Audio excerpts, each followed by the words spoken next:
Meeting of September 14th to order. Roll call. Gail's here. Marshall here. Guzikowski here. Seifert here. Scally here. All righty. Approval of minutes from 8/8/2023. Any comments or concerns or questions or changes? If not, motion to approve. Marshall moves to approve the minutes of 8/8/23. Scally seconds. Roll call. Gail, aye. Marshall, aye. Guzikowski, aye. Seifert, aye. Scally, aye. All righty. Review common council actions related to none. Okay, thank you.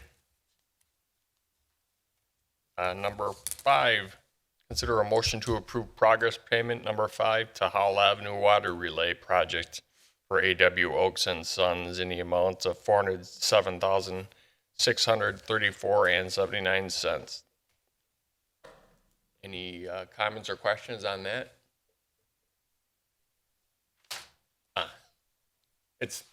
Yeah, I got it. Pretty typical, it's a straightforward stuff that we've been doing, paying them. Is there any outstanding work at this point? Looks great. It's water, right?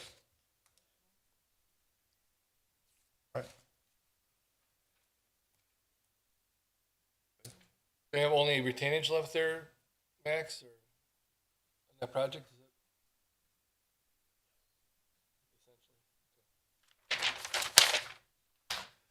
Gail, move to approve the progress payment number 5 for the Howell Avenue Water Relay Project to AW Oaks and Sons in the amount of $407,634.79. Marshall, second. Roll call. Gail, aye. Marshall, aye. Guzikowski, aye. Seifert, aye. Scally, aye. Alrighty. Number 6, consider a motion to approve utility vouchers for payment in the amount of $1,426,346.15. Any comments or questions on that? No. If not, motion?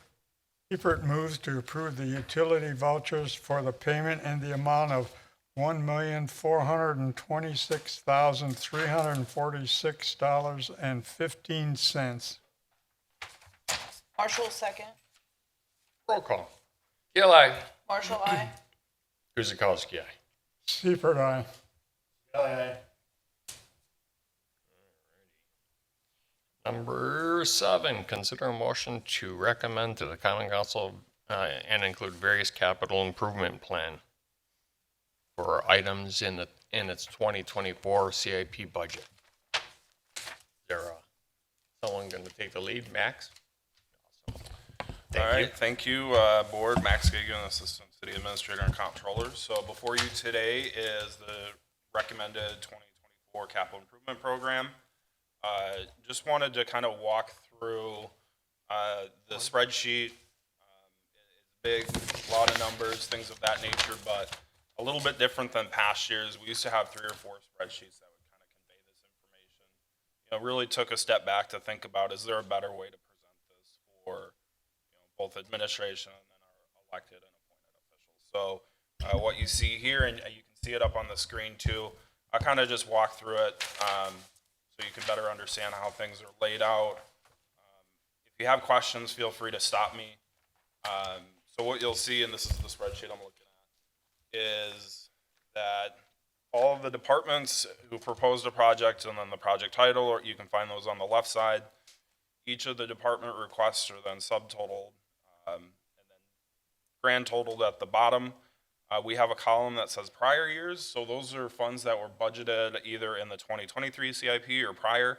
So some money that we have on hand for some of these projects in order to complete them. And it really just trying to give a full picture of some of these projects that are multi-year. And then you see things from the We Energies column all the way over to TID 13. So the dollar amounts in there are the allocations by funding source. So we used look at that on a separate tab. So really just trying to look at this all at once. And then the total city funds column is a summation of everything that's included in the 2024 CIP that are city funds. And then we have a column that says non-city funding sources. So anything, if we've gotten state, federal, or local grant dollars, we've had it in that column as well. And then you can kind of see a total project cost. So the way I read it is if you would do the prior year plus the total city funds plus the non-city funds, that's what's going to get you your total project cost. But what we're actually looking at for approving for the 2024 CIP is really the total city funds. And then you can see everything totaled at the bottom and how much that is. So total city funds in the CIP, about $6.3 million in whole. And then we did actually add some color coding this year, just trying to help facilitate this conversation. So the first color you'll see are items that are in like an orangish color. So those are just items we want to discuss in further detail. So once I get through with this, we'll then move on to facilitating that part of the conversation. Items that are in blue are reoccurring items. So those are all items that were in last year's CIP, either sinking funds or annual projects. Certainly we can have a conversation about that, but if the board is comfortable with continuing on with those annual reoccurring projects, then maybe we want to just set those aside and just say, let's move those forward for the common council.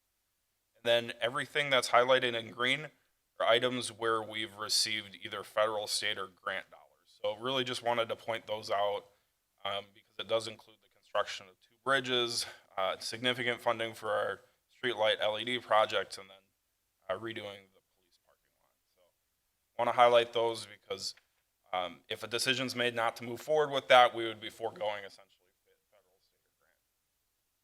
dollars. So just want to make the board aware of that because, again, if we are going to defer those types of projects, there's implications on other people's money. Max, just from clarity, maybe to ease of discussion on the blue highlighted items, obviously the board is willing to, I think, continue with those as planned. Does the administration have any differing thoughts considering since they were passed last year on any of them? Otherwise, are we good to go? Yeah, we're good to go on the blue. Okay.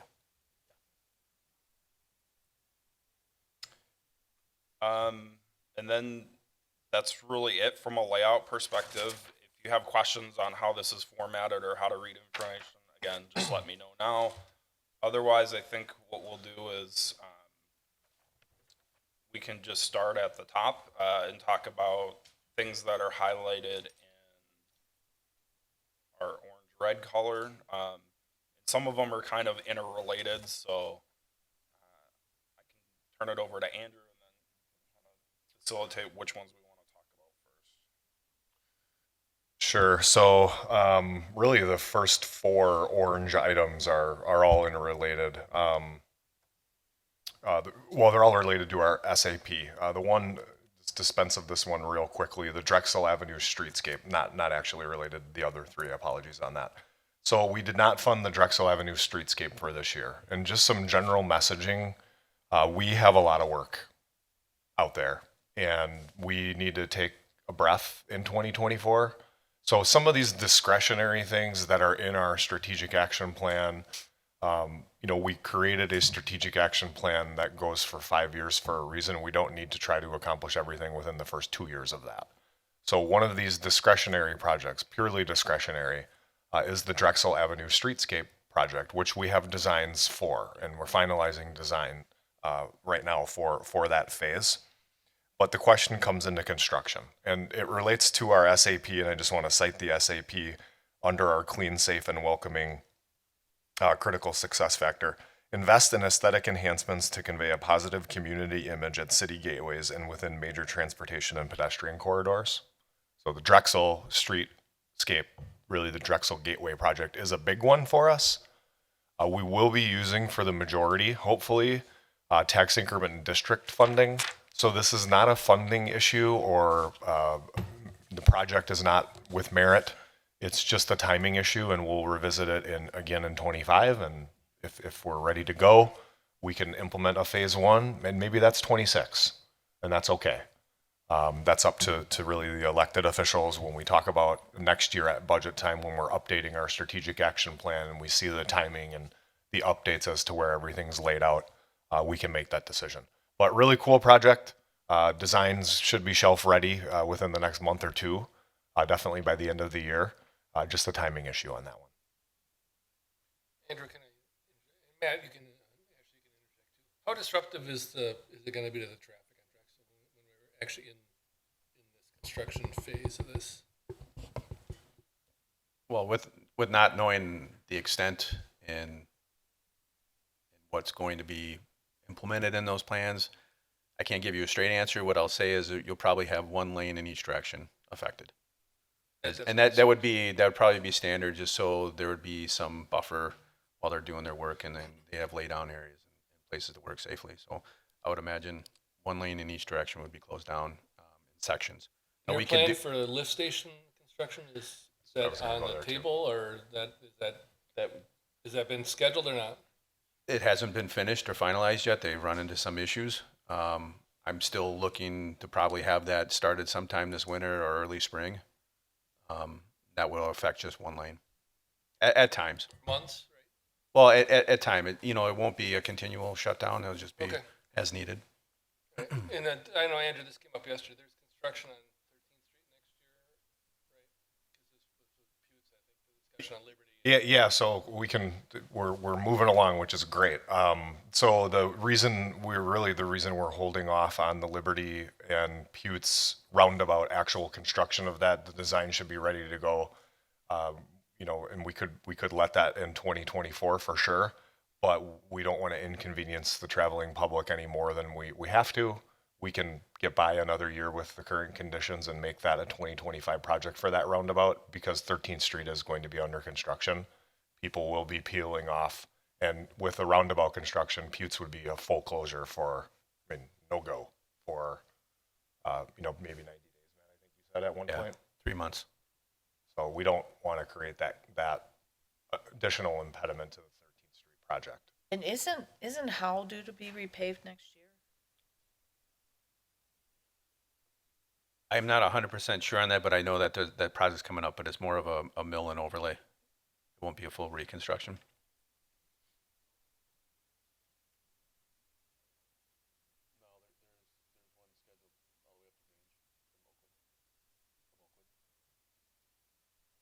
I can verify that. Thank you. Question for Matt. Will 13th and Drexel, the construction, interfere a little bit? Will there be a problem with those two projects starting next year? We don't have a project scheduled for Drexel at this point. If we're talking about the streetscape, we're Okay. holding off on that. The lift station, I think we can work with that. Your main impact is going to be north-south, obviously. So if traffic is heading east or west, we should be able to manage that.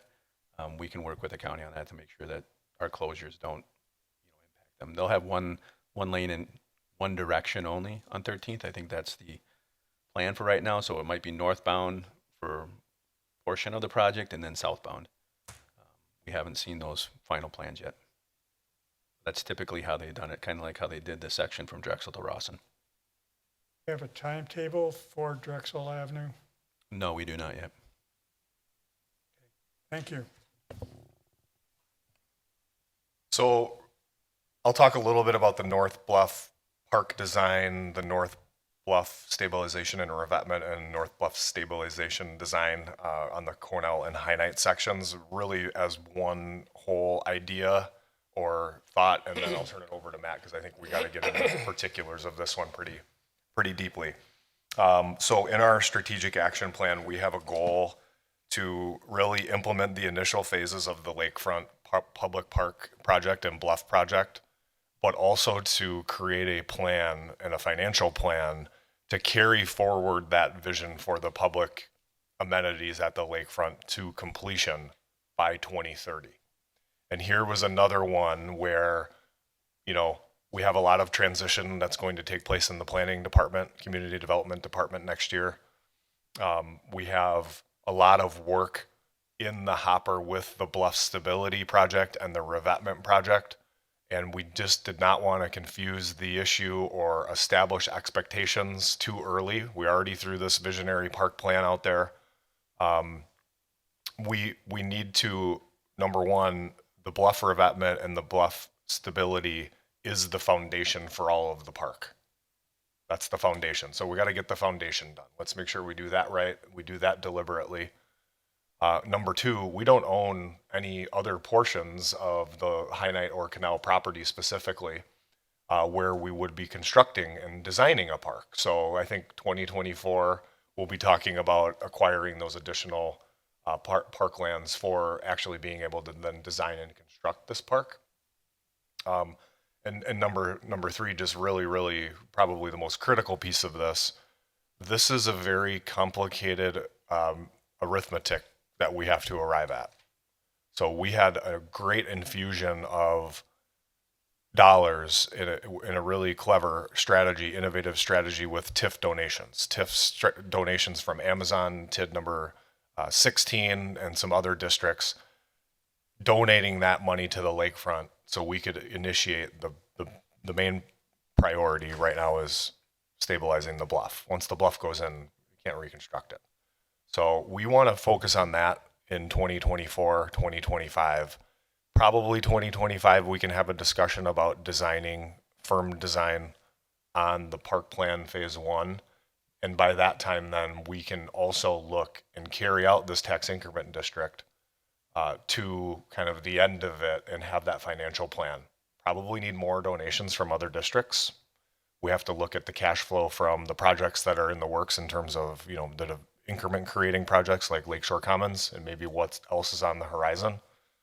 We need to take some inventory of the financial plan for this park.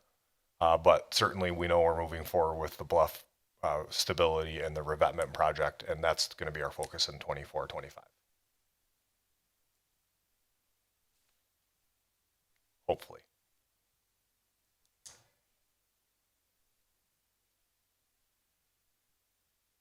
Before we turn it over to Matt for the particulars, and I think we should dig into the narrative of the bluff projects. Really important, really expensive, and absolutely imperative for the future of the lake. Andrew, can I ask Max? Yep. Max, did we fund the stabilization and revetment project, 10 million plus? We funded that already? Or? Yeah, we had a debt issuance earlier this year, and that's the amount that we have, plus any grant dollars. So the request is just the amount that's needed to complete the project, and then a portion to start designing the canal and High Night section. So those are funds on hand. Is that a long-term piece of debt, or is that something that's going to be refied at the end of the project? It was a note anticipation note, so we'll refinance it probably in 2 to 3 years.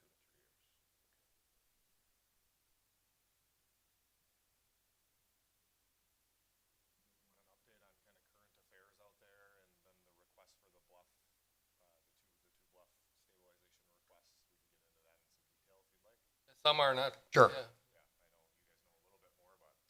We'll fill everybody else in. Take it over, Matt. Yeah. Thank you. So currently, we are under construction on 2 projects out there, one being the revetment and stabilization of the bluff along Peter Cooper. That would be your bluff stabilization. The revetment actually goes from the water intake all the way to MMSD, so that includes the other 2 parcels that we're speaking about. Currently, we are up to the pump house, and the stone has been put in, so our revetment is in. I believe we're almost to full elevation on that. So they've moved along, the pump house has been removed. So we're at a standstill right now until we can get back in the water, which is in October 1st due to perch, lake perch. So we've kind of two months out where we could not be in the water. So starting October 1st, we'll be back onto that. And the goal is to get all the way to MMSD with a revetment and up to the point of starting the stabilization of Peter Cooper. The other project is the removal of the Peter Cooper vat house that is currently undergoing. We are probably halfway down with the structure itself. And we're looking to get into crushing of the existing concrete and brick out there probably by the end of this month going through October. So that's on schedule to be completed in October. So we're moving along quite well on both projects and where we're at. Move on to the particulars now for those two. So if you have any questions as we're going through this, please just ask them. More than happy to help you. So we'll go with the lower one, which is basically the design of the stabilization in front of High Nine Canal. So this project was kind of brought forward to us because we, at the time when we put our first project out, which was the one we're currently under, we did not have ownership of the two parcels. So we could not stabilize it. So we just worked within the water area, which was more of the revetment. So now what we're doing is we have to go through our design for the stabilization of those two bluffs, or those two properties, the bluffs on those two properties. So that's what the $150,000 is for. Following year, we'll be asking for the full construction money on that, which we're estimating anywhere from $2.5 to $3 million in that area. And we'll see how that goes. We do have a lot of soil left over, and that'll play into kind of our discussions as we move forward on the next item. So our bigger ask, which is $2.5 million, I believe, or 2.2 million, is for completing the project on the bluff stabilization. So as we've been going through this, the design had started about 2 years ago. So one of the major issues that they're finding out there is the change in the lake bed itself. So as you know, as you get different turbulences and wave action, the sand and the bottom of the floor changes, and it's very dynamic. So what we're finding is that we're getting a lot of what they call undulations, so a lot of holes in different areas which they didn't anticipate, which is a significant amount of additional stone, things along those lines that we're asking, or that we're trying to look forward to and trying to anticipate now. So we have done some surveys, underwater surveys, to get a better idea. That's how they kind of came up with some of the numbers. But the bigger one that we're dealing with at this point is the stability of the bluff itself. So the original design was placed where we were going to be placing stone up along the bluff, compacting it, and moving up in lifts. What we're finding and what we're experiencing out there currently right now is actually we're starting to get some of those larger and smaller sloughs as they're not even in that area. So the stabilization is eroding as we're working towards it. We just feel, and along with the contractor, feel that placing equipment and men right underneath that bluff and doing that type of work would just put them at pretty great danger, I guess. Whether it's a loss of equipment or life, I mean, that's a very practical thing that we have to worry about. So in working with the contractor, we've come up with a few methods in trying to approach this in a different way, which is, much more costly. So it's basically taking the stone and putting it on conveyor belts and kind of shooting it in and placing it that way. So we're using more of an open clear stone. That cost increases, the method increases. So the material itself with the amount of stone has increased, which is causing probably a significant amount of that cost. Luckily, we have Edgerton, who has been a very cooperative partner in this, and the DNR. So we've been looking at different methods on how to construct this to reduce the amount of stone, along with creating it in a safe manner. So the DNR has allowed us actually to pull back some of that bluff up on the top, being able to reduce the amount of stone. There's a lot of technical parts that come into this, but being able to work together, we've dropped that cost about $1.5 million from the initial thought process and the amount of cost. So as we're moving along, we're continually looking for ways to save money. So the 2.25 is our worst case scenario at this point. Obviously, as we continue to move along through the project, we as a team, being Edgerton ourselves and our consultant on board, is continually looking at how can we save money, what can we do, and we'll continue to do that obviously through this whole process. But it's a very difficult project, all the way from just laying the stone out along the entire revetment. It's not an easy ask for our contractors or ourselves to be able to basically estimate and project what we're going to be spending, but we have a pretty good handle on it now after we've gone through it for a little bit. But this is where we're at, so I'm open for any questions if you have them. I have a question about security down there for the intake while construction's going on. Is there some type of security to to guard and protect that intake pump? So we still have our security camera systems down there. Those haven't changed. We've added a few more just on our own project. But the security itself, as far as when the guys leave, that hasn't changed from when it previously was. So we still put the gates up, close the gates up on the top. They still have their fencing around their water intake. So that portion has not changed. We're being very, trying to be as thoughtful as we can on that, but we have added additional cameras just, you know, in concerns of people actually getting on our construction site, which we have found. People wander, people will do things, and it's pretty tough to control all of that, but we're doing the best we can out there with what we have.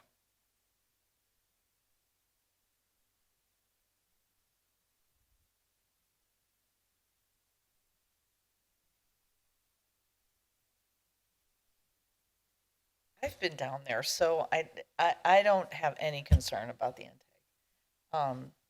The gates are there. There is a plate, I don't know what it's called, the yellow plate. Yeah. Like you couldn't easily drive down there in a car if the gates open during the day.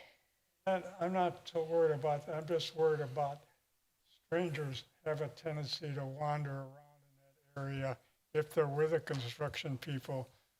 You know, they've got time off maybe and so forth.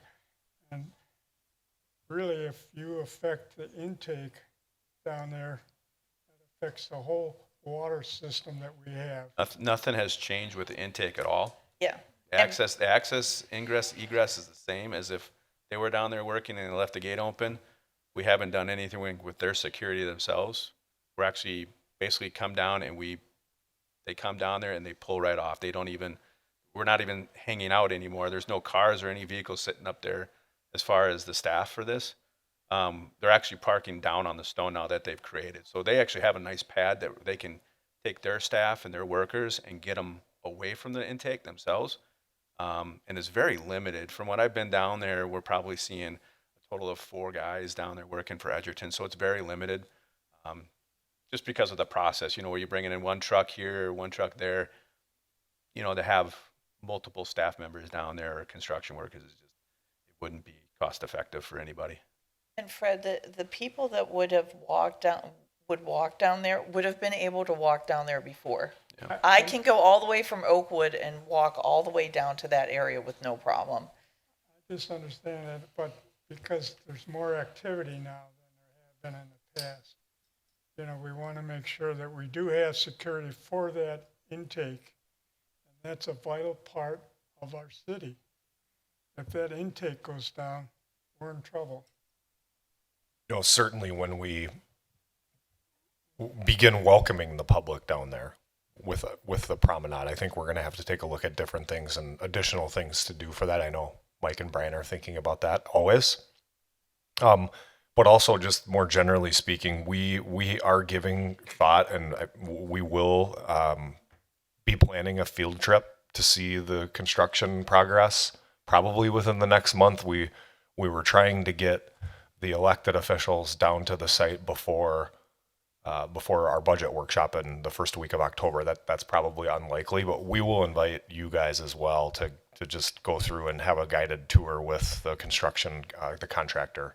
I think it'll be just really eye-opening, and you know, obviously we're talking about additional monies for the phase 1 of the project, but I think if you could get a better appreciation on scene of really how complicated this is, you know, we might appreciate it all the more. So we'll plan that, and we'll invite probably Bob Waka, the Plan Commission, and the council to get down there and have that guided tour that, you know, you've been down I've there already had every it. couple I'll weeks. share my pictures after the meeting. Yeah, pictures are good, but I think it's just seeing it, and by that time the Peter Cooper building should be down, so we'll kind of have that as a blank canvas. I think it'd be just a great opportunity for everybody.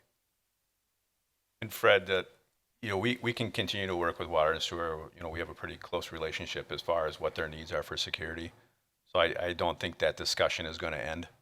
I think that's an ongoing discussion, and I think it's very important. You bring up a good point, and that always has to be in our forefront, especially once, like Andrew said, we start inviting public down there, like actually wanting them to be there. We really have to make sure that we do take care of our resources and our buildings within the city. So that has to be one of our main thoughts. And we also want it to look nice too. So a barbed wire fence is probably not the most, appealing for the general public. So, maybe there has to be other improvements there, but I think that's a discussion we need to have within, the next year or so.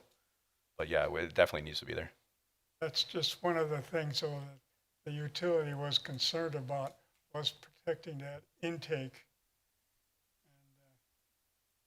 And even the federal government recommended that you take precautions for any water type of treatment and so forth that you have. Understood. Okay, thank you. Anything else, Brian?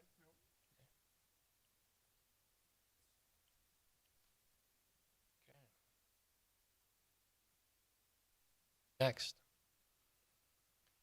CBA or chief? Yeah, I think next we'll talk about the 2 fire department items. So, chief wants to come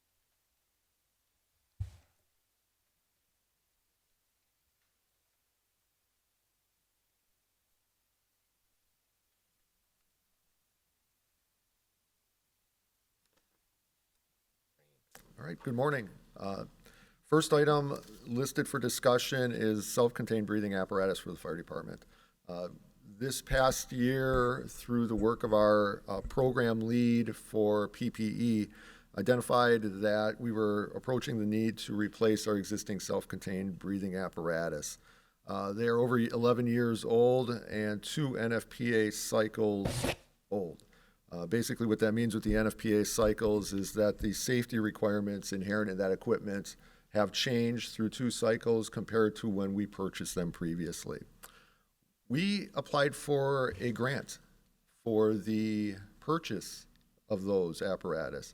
As of today, we have not received notification that we have received that grant award.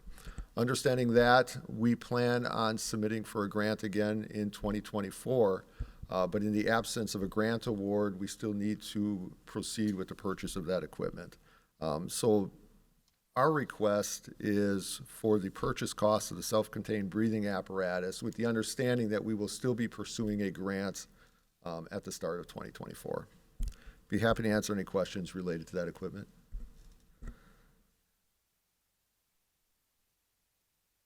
Questions or comments? Okay. Next. The next item up for discussion was utility vehicle replacement. So currently, we run 4 utility vehicles in the fire department. Utility vehicles are not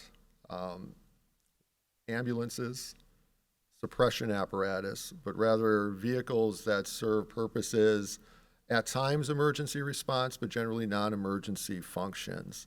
The 4 utility vehicles we maintain are 2 pickups. A 1996 Ford that serves as our grass fire unit out of Station 2, and a 2005 Silverado pickup that serves out of Station 3, and that acts really as the unit that would tow our trailers of specialty equipment. We also maintain 2 Tahoes. Those Tahoes were obtained through our friends at the police department as repurposed squad vehicles. Understanding that the problems the PD is experiencing in obtaining new squads, the ability to obtain old squads to serve in our utility capacity is very limited. So moving ahead, we needed to look at a plan that provides us the capability with fleet vehicles without the reliance on the Tahoes from police. Our 2 current repurposed squads, Utility 181 and Utility 184. Utility 181 is a 2016 with 137,000 miles. You may remember this past year, we decommissioned our command post, and that vehicle went out to auction. A bit of an unnecessary piece of equipment based on our current model. Because of that, we have taken Utility 181 and converted that to our backup battalion chief vehicle. So when our battalion chief vehicle is out of service for maintenance, that vehicle moves into its spot. So it is a specialty vehicle for us at this time. Utility 184 is a 2011 with 136,000 miles. That serves as our primary fire inspection vehicle. So that is daily use by our fire inspector out in the field. The condition of both of those vehicles, a little bit of the lesser of two evils here. Utility 184, our inspection vehicle, is classified somewhere between fair to poor condition-wise, and in need of replacement in the near term. Utility 181, again, a little bit in the same boat as far as condition. Not a daily driver, but does serve as a backup for that battalion chief vehicle when necessary. So looking at the prospects of replacing our utility vehicles, the purchase of we looked at what potentially is the most economical option.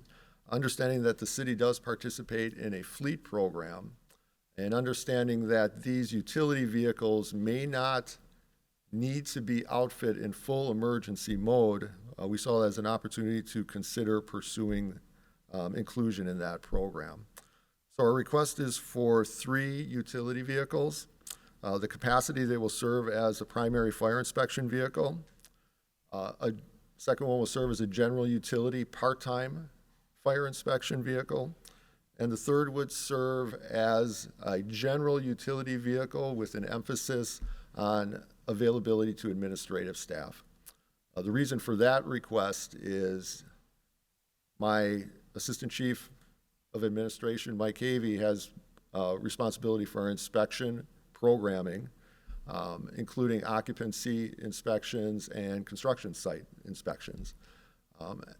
We'd like to have a utility vehicle available to him as opposed to using his personal vehicle on job sites. Our training chief has a responsibility for the training both on department premises and off premises, which often requires the transport of specific equipment. Again, as opposed to using your personal vehicle to transport fire equipment, heavy equipment to these scenes, we'd like to have a utility vehicle available that they could coordinate between for those movements. Be happy to answer any questions related to that. Mike, talk about these vehicles.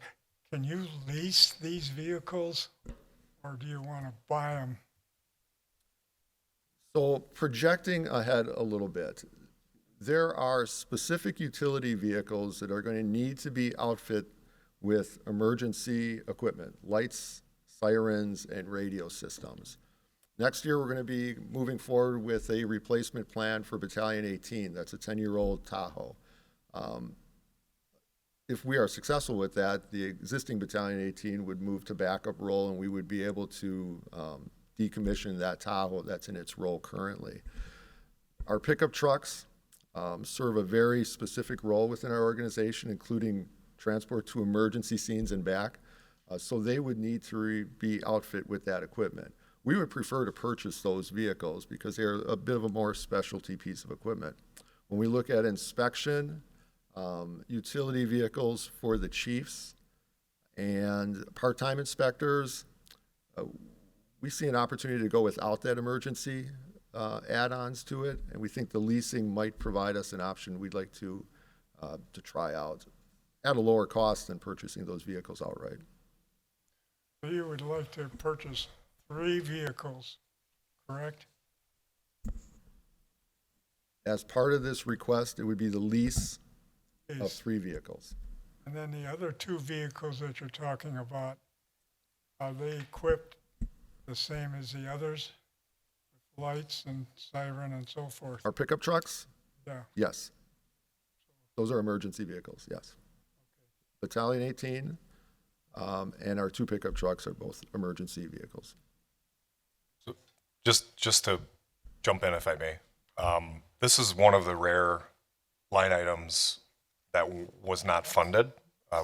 We had some questions about it, not the merits of the chief's, needs here or anything like that, but the leasing option on this.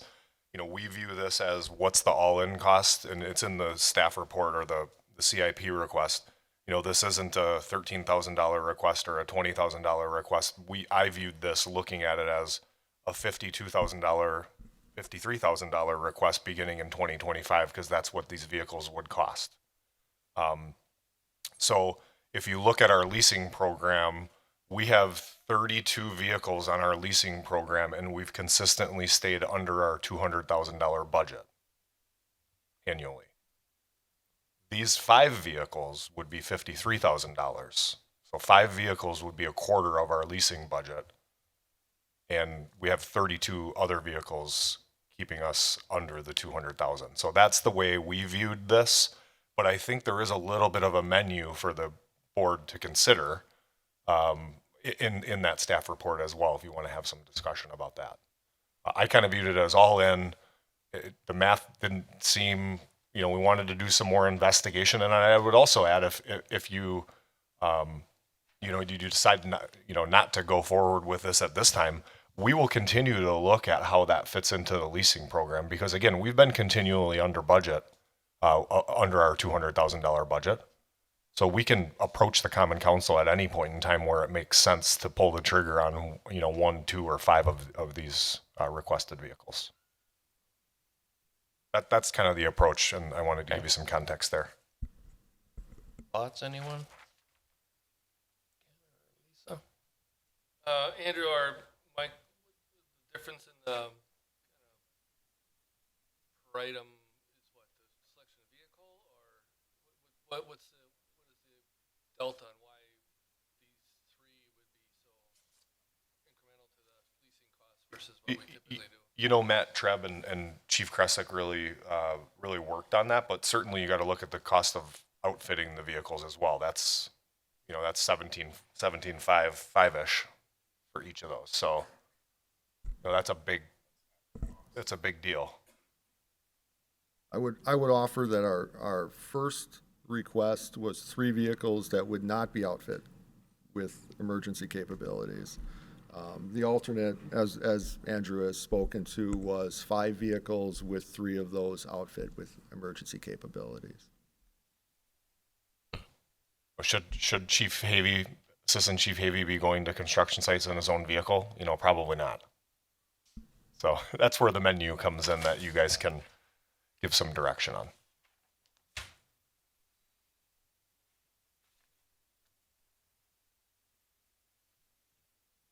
I'm a little confused by this, Andrew. I didn't actually notice it before that you actually didn't recommend funding of this. Would we in favor of funding 3 under the lease program and alternative plans for the other 2 which need rig outs, or what's the story? And I think I've created some confusion related to this request, and I'll try to add some clarity to it. I think it was just when you added in the other 2 vehicles think in the following year, but that was that's where it. you lost me. So what we are looking to do, there's 2 alternates that were in our request. The first is 3 leased vehicles, based on the criteria we talked about. One would be the fire inspection vehicle, one would be a part-time fire Would that be an inspection Oak Creek vehicle. white, or they be red, or? They would be the color that would be provided through the leasing service. We would not provide any specialty colors to them. We would use magnetic adhesive signs to it. They would not have emergency capabilities. That is our primary request. Our alternate request was built on a model that was to provide our 3 administrative chiefs, with emergency vehicles as opposed to utilizing their private vehicles. Understanding the cost associated with that when we had our CIP discussion ahead of this, our alternate request is our primary request. The 3 leased vehicles, not outfit with emergency capabilities. I would be in favor of that. Next year's request is Battalion 18. We don't talk about Battalion 18 in this. This is purely utility vehicles. So I don't want to be disingenuous with that, but next year will be an emergency vehicle discussion with Battalion 18. Okay, so this year we're talking, the focus should be on the 3 potential for the lease Right. program. So what is the cost of that? Looks like 37,000. Am I right? So for 3 Nissan Pathfinders, and the reason we selected the Nissan Pathfinders was based on the correspondence with Enterprise, availability and price, and capability to carry equipment. The initial for year 1 was 12,662, which would then jump up to 25,324 year 2025 and later.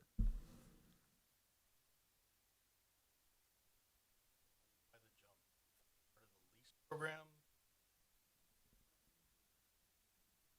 First year, there was lease and equity remaining in that account.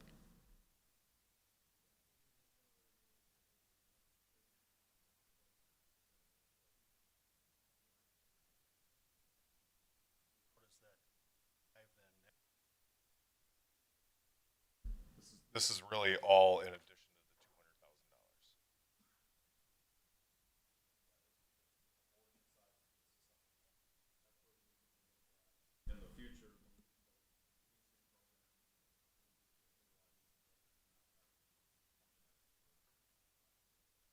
Other than that, other than the leasing program, how do we intend to fund the vehicle replacements no matter what? Assuming they need to be done. So how are we looking at that? So good point. So there's certain vehicles that we can't even lease. So that's a great question. How do we handle maybe the Tahoe with all special rigged out for emergencies and things that wouldn't be fitting of the leasing program? That would come under your $1 million We Energies cash. And if you look, and maybe we should have explained all of these funding sources and the fund balance, if you flip your spreadsheet over, you can see the way we fit this puzzle together. We have more than $1 million, newsflash, we have more than $1 million worth of requests in our annual CIP budget from the departments every single year. I think we had funded like $20 million of projects last year. We use a variety of funding sources for that. The council has been very, very good about establishing reserve funds for items such as building reserve to fund maintenance and bigger maintenance items on our buildings as needed, as well as our equipment replacement fund. So if we were to say we want to add $25,000 to the leasing line item, we would be overdrawn on our $1 million of cash, because as you can see, we've spent that to the tune of $999,160, just $1 million. So if you hit the balloon, it comes out the other end, right? So we got to find a way to handle that displacement. If we added 25,000 to the 200,000, we would of course need to fund 25,000 in some other funding source, or cut a project out to the tune of about $25,000. But what So- did we intend to do? How are we paying for these 5 vehicles? It's probably $150,000 cash. How are we going to deal with that? So we'll look at it as an example that's in here today. So the DPW requested let me find it here, $326,000 front end loader replacement. Went to the drawing board. The staff saw the merit for that project, that piece of equipment. We funded that with $100,000 of We Energies money, and we used $216,000 of our equipment reserve. We would go through that same calculus if we had a vehicle that wasn't befitting of the leasing program. It wouldn't fit in that 200, maybe whatever's added to that line item. We would go through and say, well, if that's the need, that vehicle needs to be funded with, gets a pole position with $1 million of We Energy money. Or we can maybe look at our reserve and 50-50 it, or So however are we. we just making a qualitative call that these are not due for replacement? Or what's the story? I don't know why we don't have any funding here if they're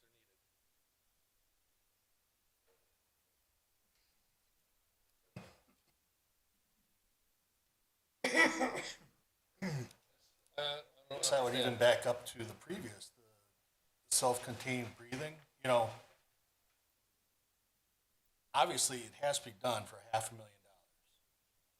What if we don't get a grant? Where's that funding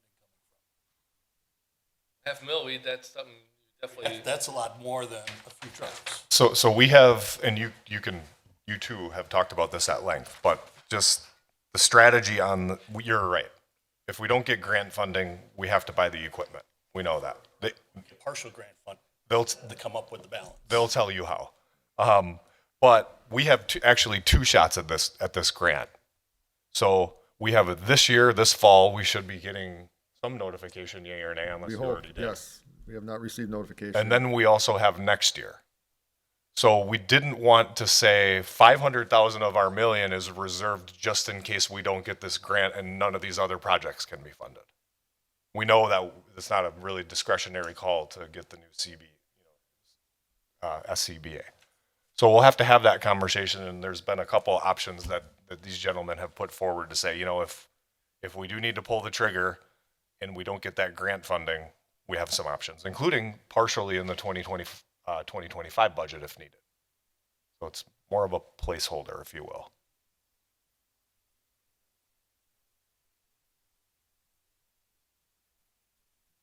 That make sense?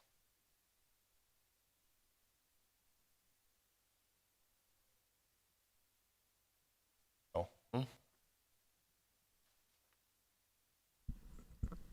Current vehicles are owned, correct? The current vehicles were obtained through the police department, so yes, But owned, they're not a lease passover. correct. I think we should look at a way to somehow get what they need, at least the 3 Pathfinders, so. Well, the begs the question, is it a want or is it a need? So have we not justified the fact that they're due, or is it? Well, I think maybe the challenge is that, I guess the best way I'd describe it, there isn't really a comprehensive replacement plan for vehicles in the city. We have DPW, they're on the lease program. Any other non-DPW vehicle is a former patrol officer. But doesn't leasing these 3 vehicles now put it on Correct. to a cycle, because they're going to come off lease eventually, as opposed to what we have now, which is owned?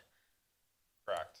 And, historically, we didn't have a comprehensive replacement cycle because we were able to take the police vehicles and they were still in adequate condition to then utilize them either for civic center staff or for the fire department.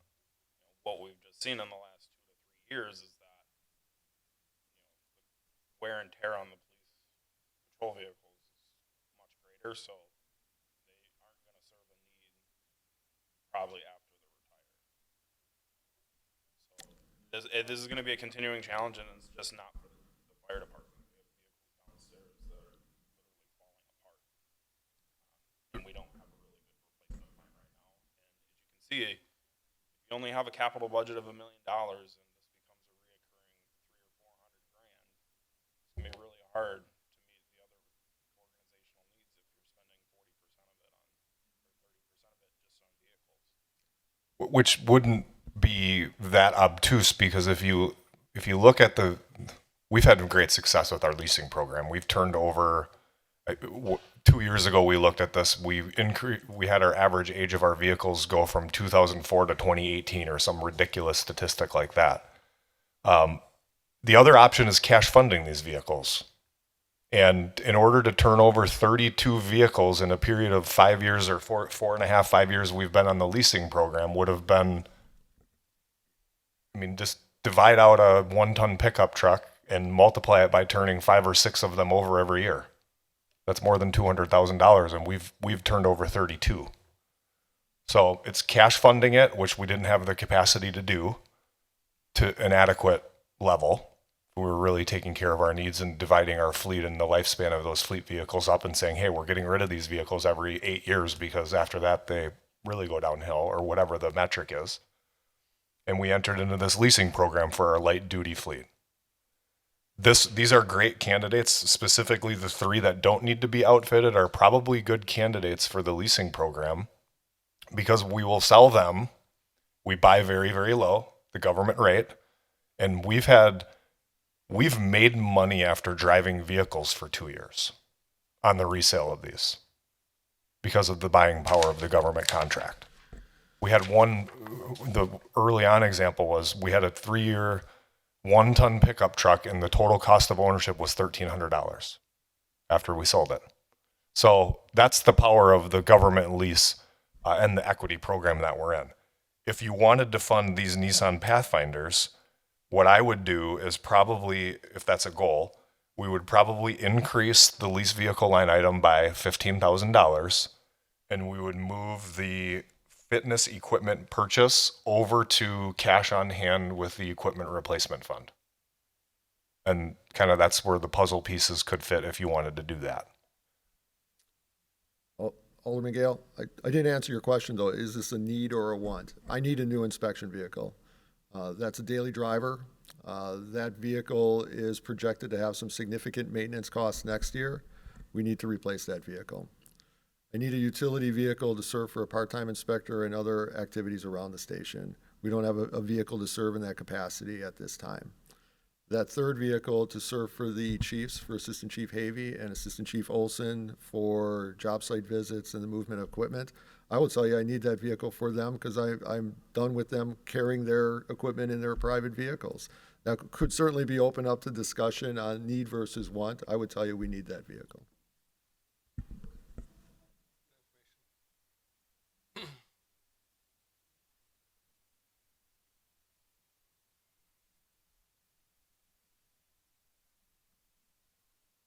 I'd rather not waste a whole half an hour discussing $15,000 of capital. I think what Andrew suggested maybe is probably serviceable in terms of budgetary situations. Know that next year that 13,000 isn't 13,000. Yeah.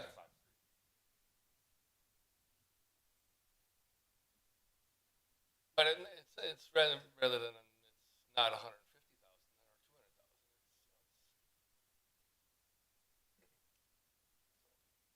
Fun.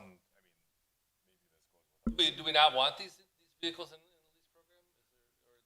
Should we fund it through a different source? Should we fund it out of? But it's a capital item, so it's obviously through CIP. the way you would probably do this, and again, I didn't recommend this. I think it needed more study. I looked at it as the full boat request of 53,000, and 5 vehicles being a quarter of our $200,000 budget when we have 32 vehicles on our $200,000 budget now. 2 of them At the seem to be surface standalone. level, that didn't make sense to me somehow.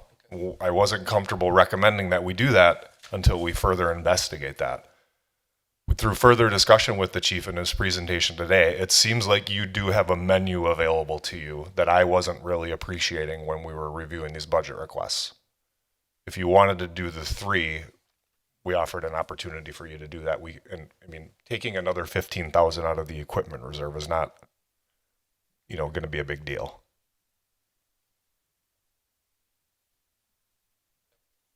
Sake of clarity, Yeah.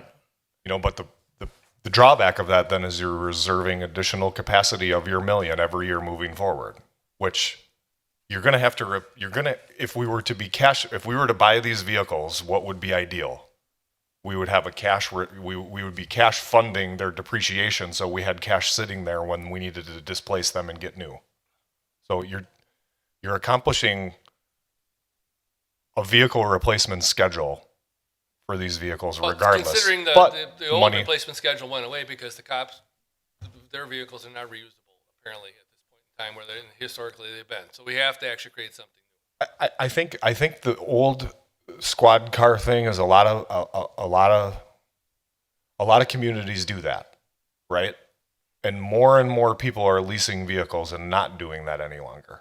I mean, we were one of the first major municipalities to do this vehicle leasing. This is validating to me. We got the slide deck. I carried this thought process on from Jerry Peterson. So he had the conversations for 2 or 3 years before I got here. And we had this slide deck and there were like 4 customers in Wisconsin. Now there's like 40. So everybody's done this math and we were just an early adopter of this. You don't do the right thing and have any rational basis for cash funding your vehicles. You borrow for your vehicles or you lease. And this has been a good opportunity for us. We can squeeze these 3 in, knowing the full cost in 25 is 25,000, and we have reserved that capacity moving forward out of the $1 million. So we're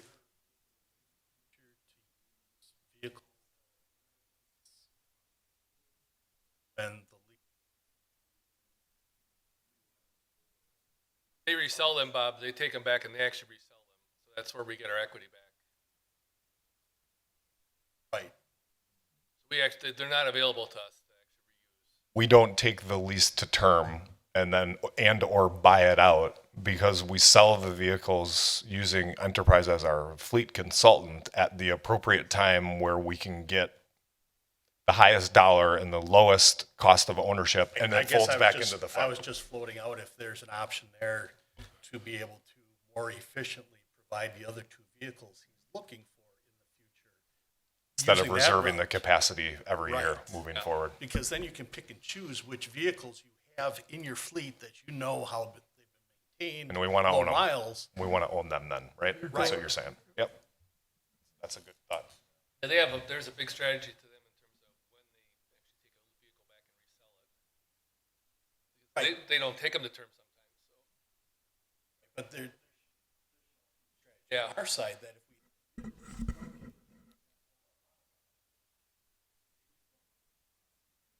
come to make,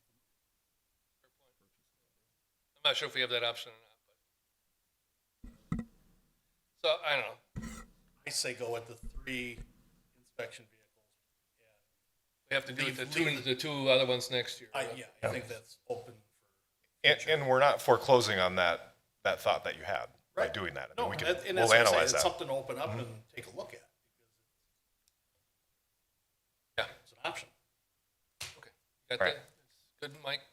You Thank get you. that, Thank you. get that in there? Okay. Anything else for fire? Oh, thank you.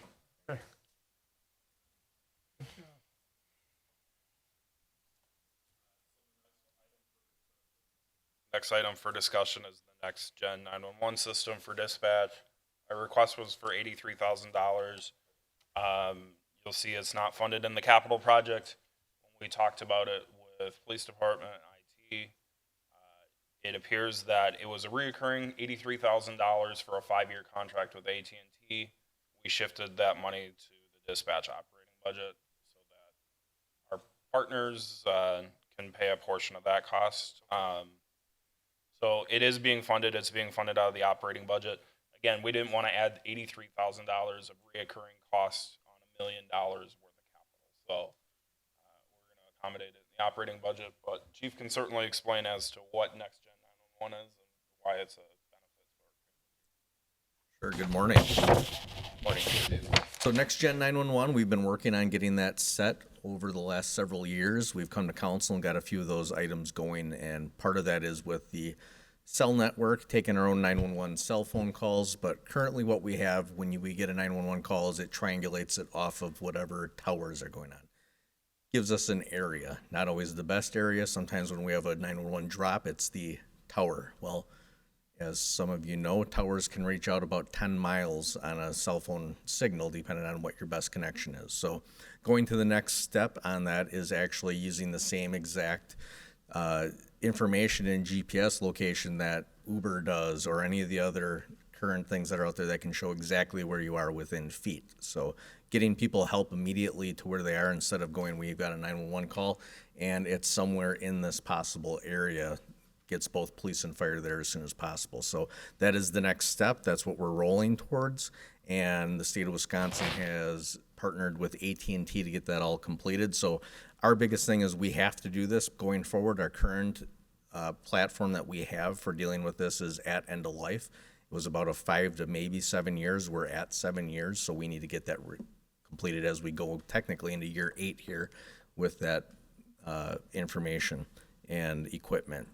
The bigger part that we're looking at is now everyone's going to subscription-based items or leasing type things. So working with IT to look at what our best option was, we came to the conclusion that currently right now, the 5-year plan to go with that and get it every year at the $82,000 was our best option. When we started looking at the best way to deal with this through the budget, we did submit it as a CIP, but as already explained, it was better rolled into the operating budget because this is something that we're gonna have to do for the foreseeable future.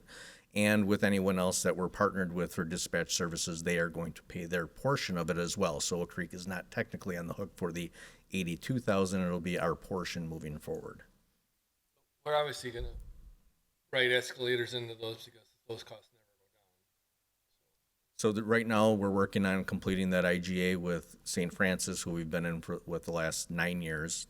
Next year will be the last year of their contract. Been that long already? It has been that long. So what we're doing is working on percentage rates of actual use. So they'll be impacted by what their actual use is on that versus what our actual use. And then if we have anyone else that comes on after that as well, their percentage of that actual use. So if we have another party come on in the near future, that'll obviously be somewhere where we can benefit from because we're going to split that 82 several ways instead of just one way for us. David, I'm sorry, I have to claim ignorance. I've forgotten if I read it. Does Milwaukee County use this system too? Milwaukee County, everyone's going to have to go to this soon. So everyone's on the So forefront of we're going not to gonna it. face the fact where Milwaukee's gonna mandate something else we gotta pay for. Correct. And we're not beholden to what Milwaukee County says. Just quick question. So when I'm looking at the Max's sheet, it doesn't show funded on here, but it is funded? It's funded in the operating budget, not in the capital budget. Gotcha. Thank you very For much. dispatch. Yeah, a lot of what we were seeing, especially on the software side, is they're doing more capital leases. So, when Tom and I talked about it while Chief was out of the office, it was either $83,000 a year for 5 years, and we would have a reoccurring item in our capital budget, or it's about $40,000 for the service, but then it's several $100,000 to purchase all the equipment. So we're essentially kind of leasing some of that equipment as part of it, and that's why it's $83,000. Okay. A lot more sustainable for us to plan than trying to just do a subscription and then purchase all of our own hardware. Thanks.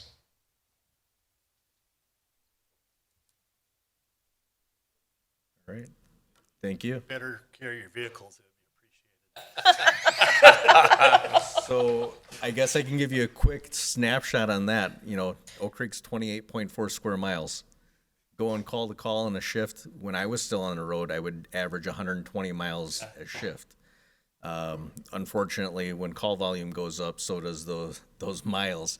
And as Matt can explain, our road miles have gone up for what we have in Oak Creek. So we're averaging in 3 years, that's our rotation, 170,000 plus on a squad. So when we're done with it, part of what we use as well is those become our training vehicles and other admin vehicles. We're getting to a point where we don't have the extras for the rest of the city, and to a point we're struggling to even have our own backups for that plan.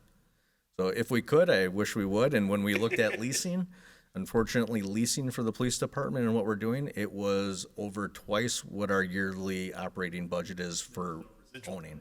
Correct. So it just wasn't worth it, but we did look into it. Not accelerate We can so stop fast. going to calls. Right. That's not the answer. No. No. Thank you.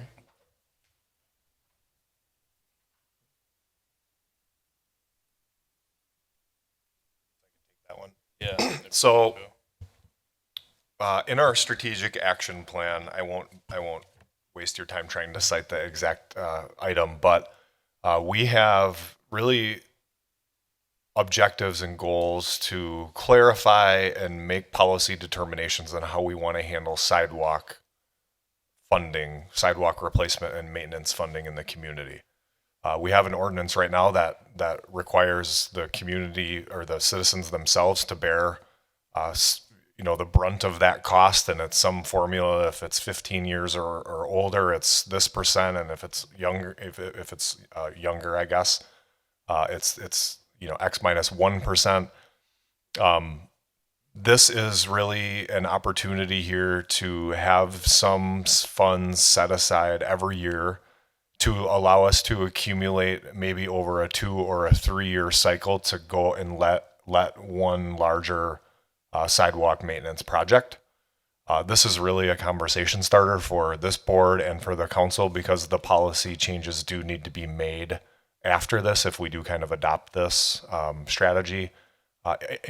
Really the strategy is we're not looking to special assess the residents for their individual cake.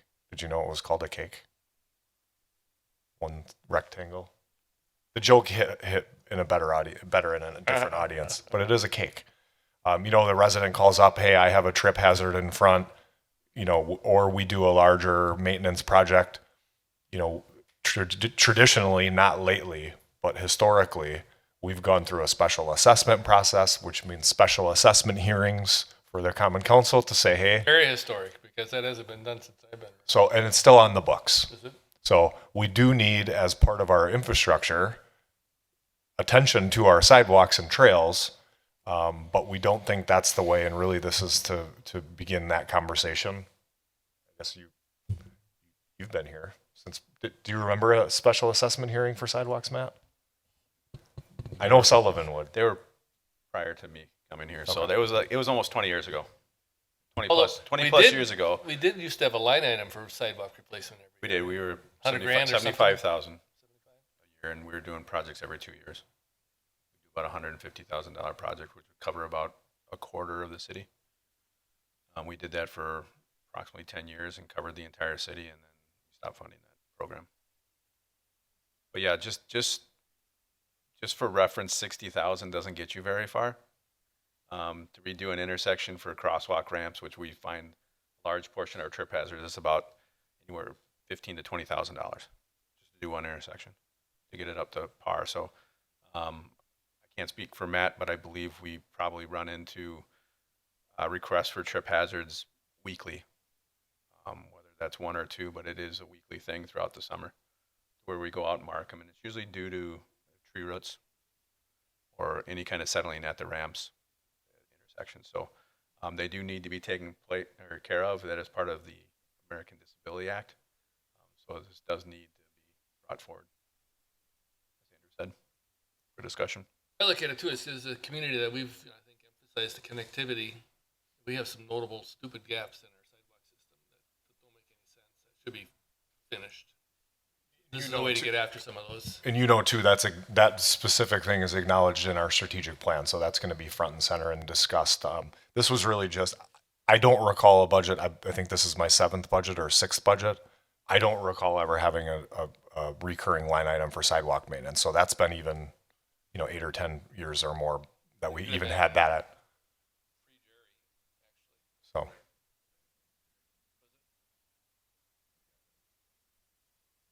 Street, yeah, I know that he wasn't big on tree replacements either, so that got slashed and burned. Well, the trees, he probably thought the trees are causing the sidewalk heaves, so it would kill 2 birds with 1 stone. No terrace trees and no sidewalk problems, so. Both budget items. Anyway, I digress. What?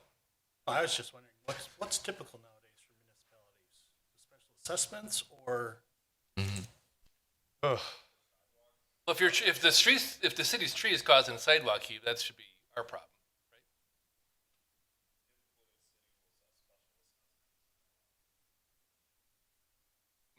right?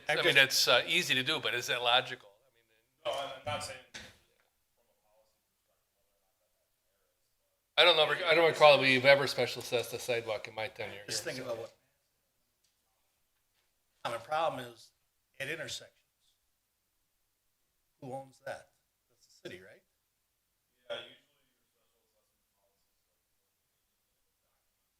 Right, but if that's where the primary problem typically is for sidewalks, is the handicap ramps at intersections, we're paying for it anyways. So if we change the policy for special assessments, that number won't be sufficient to cover. This is insufficient. Just Right, coming but- into this, we know but it's to- insufficient. To replace homeowners to add sidewalk, I mean, this isn't gonna do anything because the main problem is intersections. Those are ours anyways. Yeah, I mean, Yeah, and I can speak to that too. As as we do our road projects, we have come to the policy that we implement now through engineering. That's probably only the last couple of years.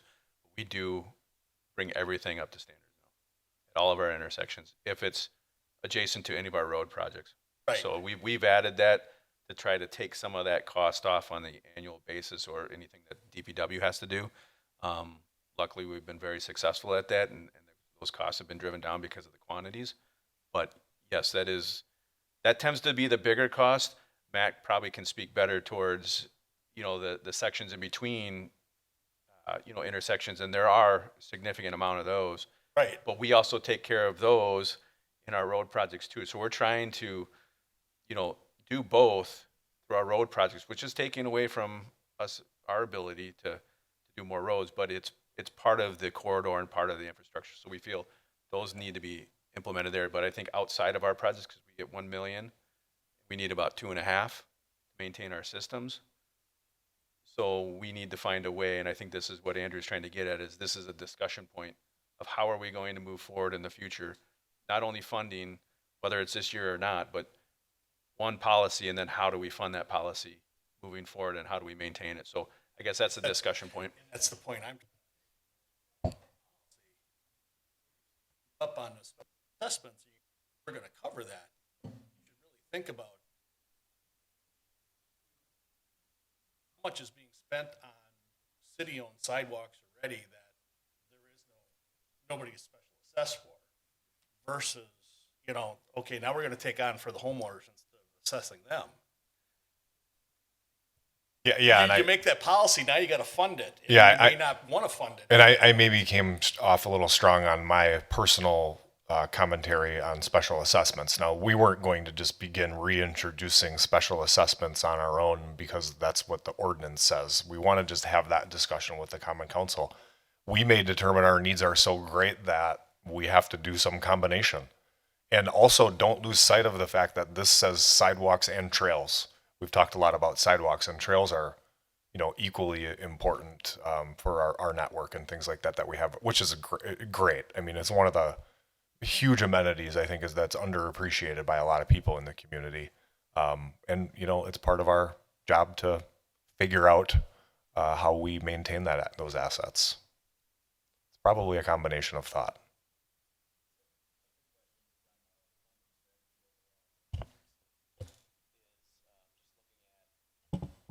How residents perceive it and how they want to pay for things. Either way, it's going to come out of their pockets. Is it through the general property tax levy, which obviously need to be available, or is it through a one time every 20 years, you're going to ask me for another $2,000 in addition to what I pay annually in property taxes? And I think, at least in the communities I've been in more recently, my understanding is most residents feel this should be part of my property taxes. You take this amount from me every year. I maintain it for you for the course of my ownership of the property, but you're the one that put it in. Well, I guess really they put it in when it came with the price of the lot, but they look at it as a public asset and are never happy, and those hearings are never enjoyable. And really, the elected leadership needs to have the appetite to have those discussions, when the room's full and people are going to come to you and let you know they don't have the money, even if it is over a 5-year period that they can make that payment. So it's a difficult decision, but it's kind of where and when do you want to take the money from them? And there are instances where it's not fair because your sidewalk or whatever may get used more than someone on a cul-de-sac, or the cul-de-sac may not even have a sidewalk. Yeah. Right. Sometimes. Sure.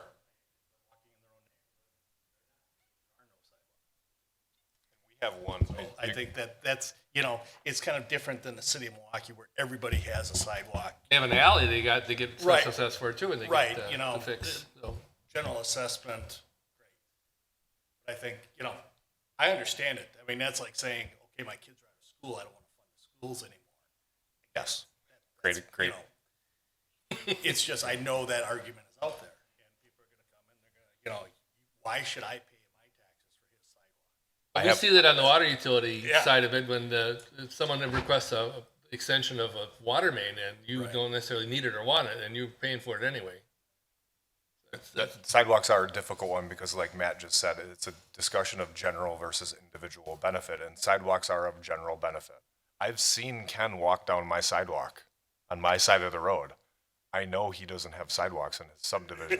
Well, streetlights He's either. never going to be assessed. I suffer because we don't have streetlights. I have And to pay for the electricity. And even a more practical example, I have sidewalks on my side of the road and my neighbors don't.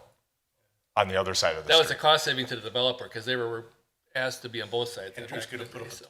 We're dealing with this, and it's kind of a really interesting conversation. You can also look at, I believe, I don't know how many people do it, but you can look at area assessments as well, as another option, not just the lineal footage, lineal feet.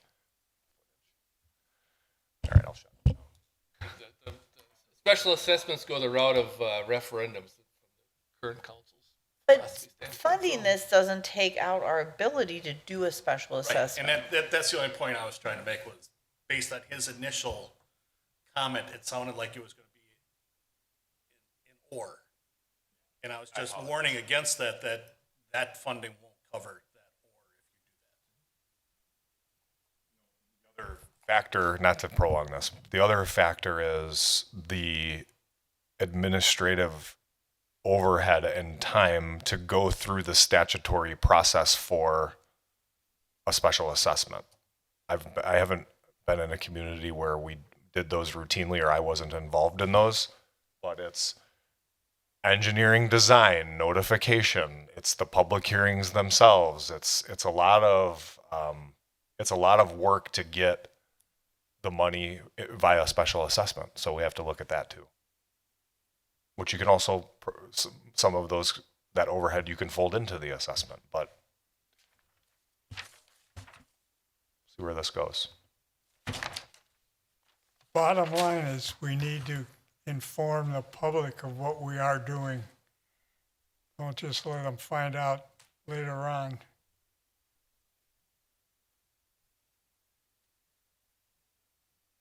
All right.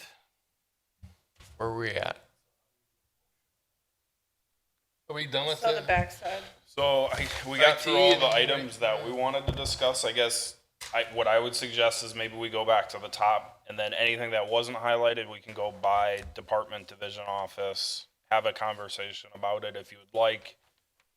If the manager's here, we can have them up and talk about it very briefly, but just so we're at. So I'll just take on community development because I don't see them here. The only other item not highlighted was another additional $30,000 for the Parks and Open Space Plan. We had 30,000 last year. That's what we're told is needed to complete it to satisfaction. That, the turnover, Matt, engineering. So the total project would be 60,000. There was 30,000 budgeted last year. They came back and said we need an additional $30,000 to complete it. So the total project cost would be 60,000. Thanks, Max. So I had the three items that are non-highlighted. That's 13th Street reconstruction from Pewitz to Drexel. If you have any questions on it, that's just local cost share. So that's relocation of lights on We Energy poles or any other things, which would be adjustment of manholes and things throughout that project, which would be non-participating. Asking for 30,000 there. Liberty Avenue, the Pewitz Avenue intersection, Andrew touched on that prior. So what we're looking for there is 50,000, and that would accomplish real estate purchasing. There's 4 quadrants in that area that need to have some right-of-way purchased.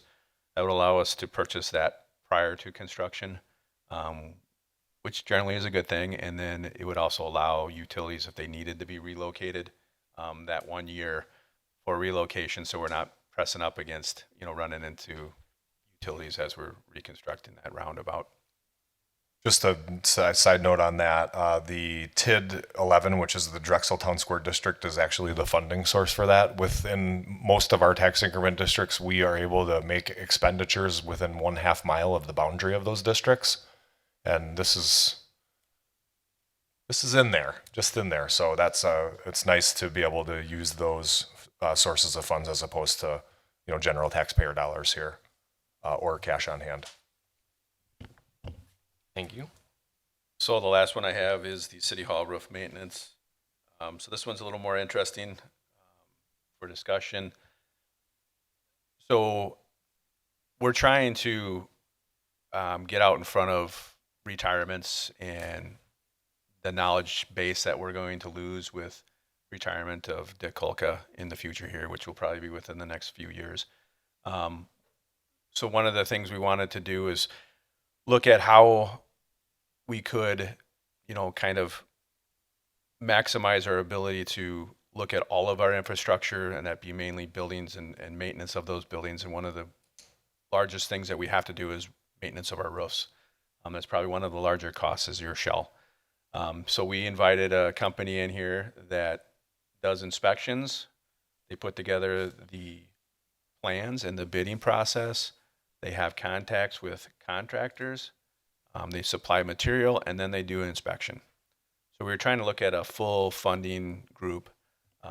We had them come out to City Hall to look at that. We thought with it being new and some of the issues that we've been facing in the last 5 years of it, infancy, I guess, of the building itself. So we just had them look over thinking that would be minor. They found a number of items throughout the building, whether that would be loose material on top.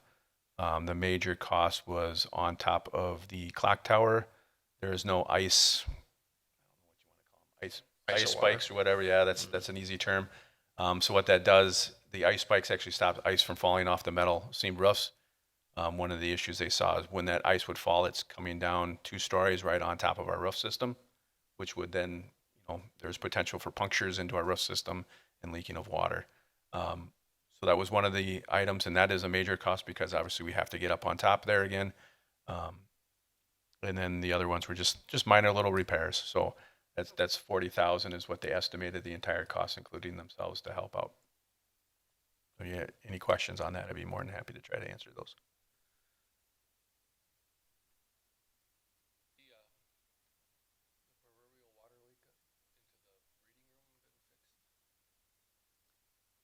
I think it's been managed. I'm not sure if it's been 100% fixed, but there is areas in that tower that do need repair that were identified. This process?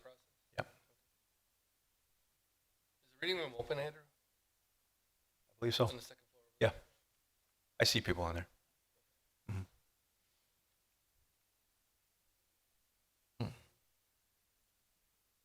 Thank you. Next up, fire department. The chief's here, wants to talk through the non-highlighted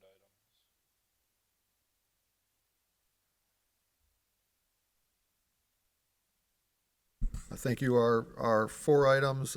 First one, fire station furnishings, general replacement of furnishings at stations.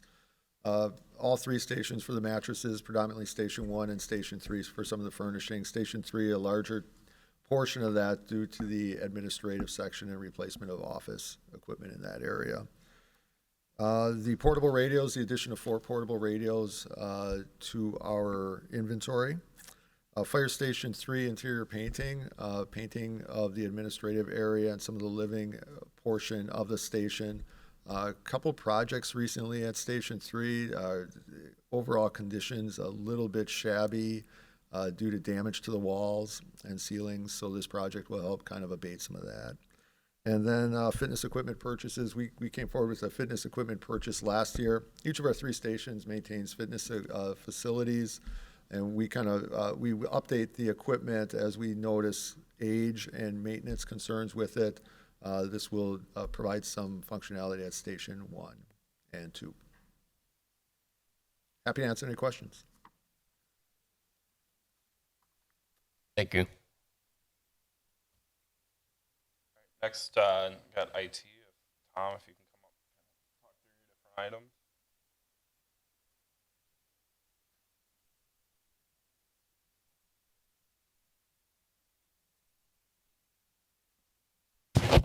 Good morning. Good morning. So for IT, we have several requests here. Our predominant one that we're really concerned about is our core network replacement. That's the most expensive request that we have for next year. That equipment was purchased when we moved into City Hall, so it's coming on 8 years now. It's typically a 7-year replacement on equipment. We push that equipment to about 10 years is what we try to aim for. However, we've expanded significantly over the last few years. Where that equipment is maxed out, we can't add anything more to us, so we're kind of limited on how much we can add on the networking side. And also in 2025, this equipment will no longer be supported by the vendor. So with that, we can have no security updates, and this runs everything. So Wi-Fi, email, file servers. Anytime you click on anything on the computer, it goes through this piece of equipment. So we're trying to replace that as we have almost a year out on some of the network equipment that we've been purchasing recently.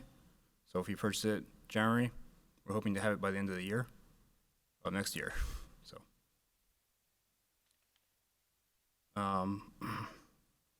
Rest of this is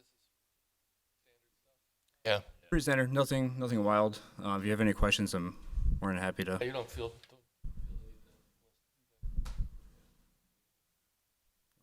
You're good. Okay, sounds good. Thank you. Thank you for coming.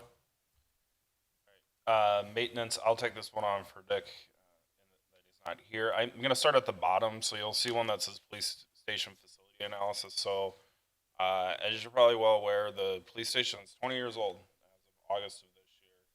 And a 20-year-old facility usually needs a lot of maintenance, updates, rehab. And then we also know that the north side of the facility has an envelope issue installation. That's part of the strategic plan to address it. But we thought it would probably be prudent to take a step back and have someone come in, evaluate all of the facility, whether that be the roof, the mechanicals, the building envelope, and then, you know, kind of give us a game plan as to how to fund these over, you know, is it 2 years, 5 years? You'll see there is projects to do some small items like the variable frequency drives and the chiller replacement. But generally speaking, on a facility, 20 to 25 years is when you got to replace like everything. So instead of us just planning for the envelope projects, our thought was let's do an analysis, figure out everything that needs to get done, because, you know, quite frankly, this is probably going to be a larger project in a year or two, maybe a debt issuance, and, you know, we're having to replace things like roofs as well. So instead of just tackling the envelope issue here, let's look at it more comprehensively, see if there's some economies of scales to do just a larger rehab project of the facility. And then the other item I didn't really touch on was Civic Center server room, UPS, and AC installation. So server room up by IT doesn't have its own dedicated UPS, uninterrupted power supply, or AC unit. We do have a generator for the building, but we had some challenges. I think it was last summer, where we lost power there and the AC unit blew out. So we didn't have any AC in there for 2 months while we were waiting for a part. So we purchased like 3 or 4 temporary stand-up home AC units because you know, the servers throw off tons of heat. So we can only keep that room to like 95 degrees even with these systems. So given how IT runs our world, as Tom mentioned with the core network, if that room were to go down, we would be doing nothing at the city from a network perspective. So working with Dick and Tom, thought is we should really get a separate uninterrupted power supply for the room and then have a separate AC unit that's connected to there so that it gives us time in between power goes out, the UPS kicks on, and then gives us the ample time for the generator. So really just kind of a backup plan to make sure that our IT infrastructure doesn't go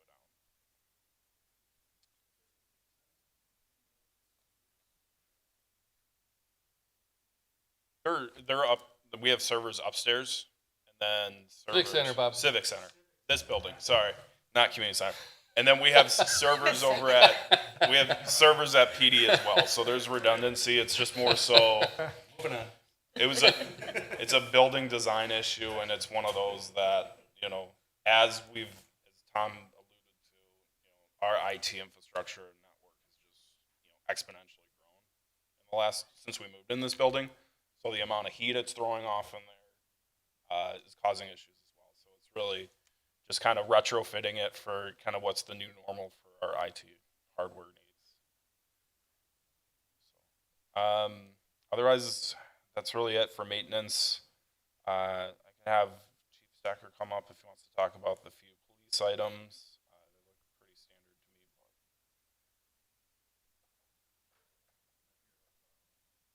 to me. Yeah, David, I think, I don't know, the only probably interesting item are the parking lot situation, given the dollar amount.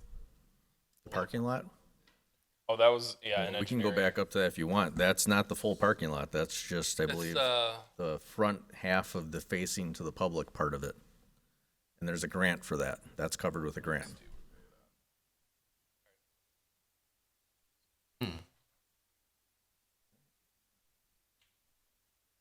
Okay, so from the police department, the other ones that we have are the taser equipment. We've had tasers for over 20 years. They have become a very vital part of our equipment and our tools, that being because they are a less than lethal option. It's a much safer option for us, and it's a much safer option for those that we come in contact with us that decide they want to fight with us.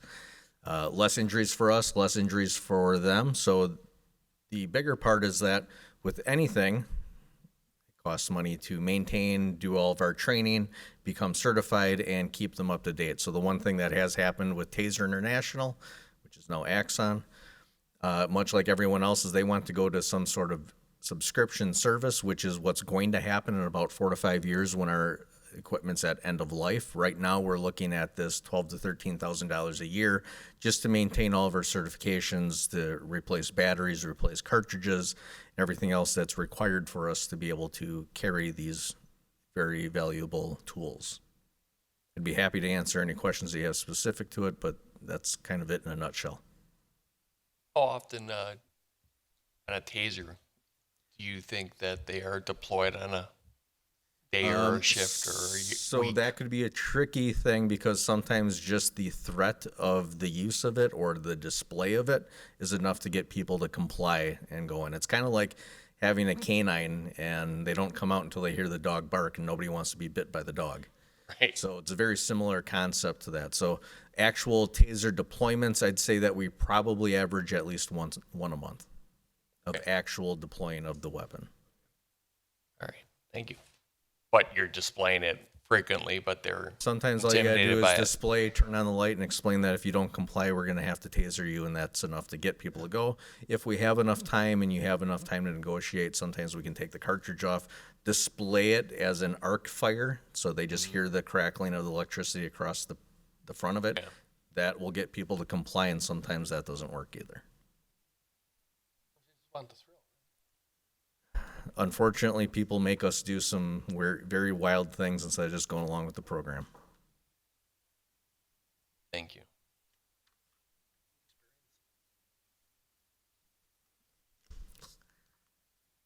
I was gonna say, we take volunteers if you want. People, there's plenty of videos around people voluntarily getting blasted with a taser. I heard Andrew's got one for his sidewalk. Any other questions on the tasers? No. Okay. It's just kid walking around. The bigger thing that we have on here, and it's not really a big thing, but would be the drone equipment, FAA license, and the lifetime training that comes with it. This is really a combination of mainly the PD and the FD. We have a lot of items that we'd go to which would require, or having a drone would definitely make our jobs a lot quicker and easier, especially with how we have them set up with the infrared aspect. As you all know, Oak Creek is both a wooded area, a swampy area, and people do tend to go missing. People do tend to run from us. And sometimes, and most times, it's a lot easier if we can get a drone up to find out if they are or are not in there so that we can put our resources elsewhere, or as well as being able to take pictures overhead, whether that's a building that we're looking to go in and clear where we may have somebody up top inside for our tactical unit to be able to put a drone into a building instead of putting people in there first to see what's going on, and having that both video and picture aspect to be able to come out of here.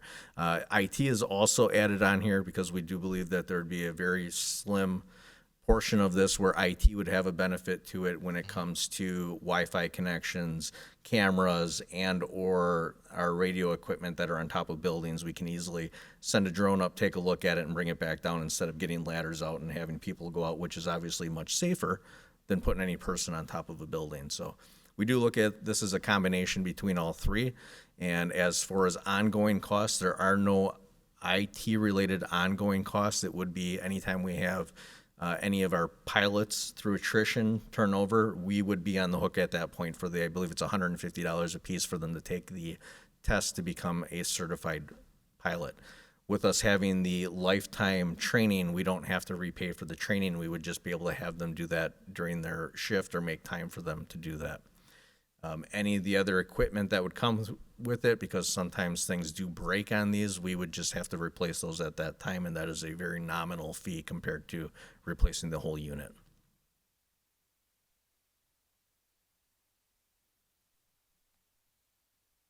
Very good. Any questions on questions? drones? Sounds good. Thank you. All right, thank you.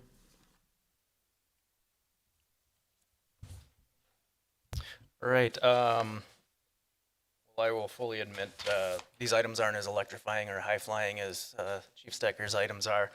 They are still exciting and beneficial for Public Works. The first item that wasn't highlighted here is a front end loader replacement. What we're looking at here is, we had acquired a front end loader back in 2014, so it's not significantly old. However, not sure what the expected uses in that were at the time. However, it is a pretty undersized loader for what we would like to use it for. One of the biggest benefits would be to be able to use it in snow plowing operations, especially as we look to developing a roundabout in the future, but just as importantly, in clearing cul-de-sacs, not only the plowing operation, but the removal of the snow that we end up doing after larger events or after accumulation of several events, and for using it for options where you have a lot of bump-ins, bump-outs, whatever you want to call them, in the DTS area, where having a loader is with a wing is a lot more efficient and easier to operate in those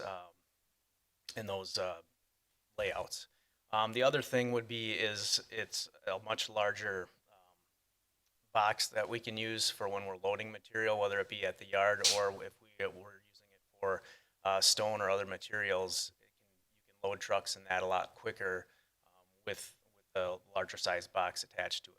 Our other similarly sized heavy duty loader we use typically in the winter for loading salt into the dump truck. So that one's already kind of being used for that purpose.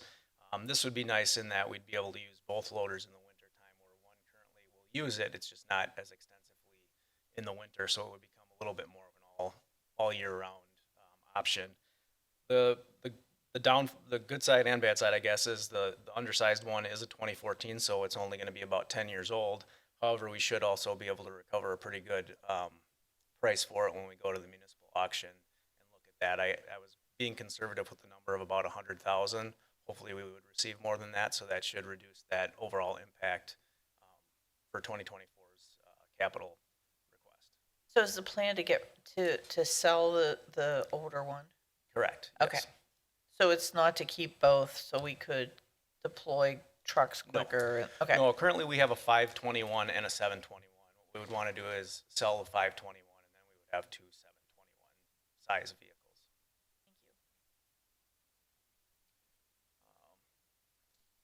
Any questions with that? Otherwise, I can move on to the next item. This is for our patch truck replacement. This vehicle will be about 25 years old, so it certainly is experiencing a lot more issues that we're needing to repair major parts to.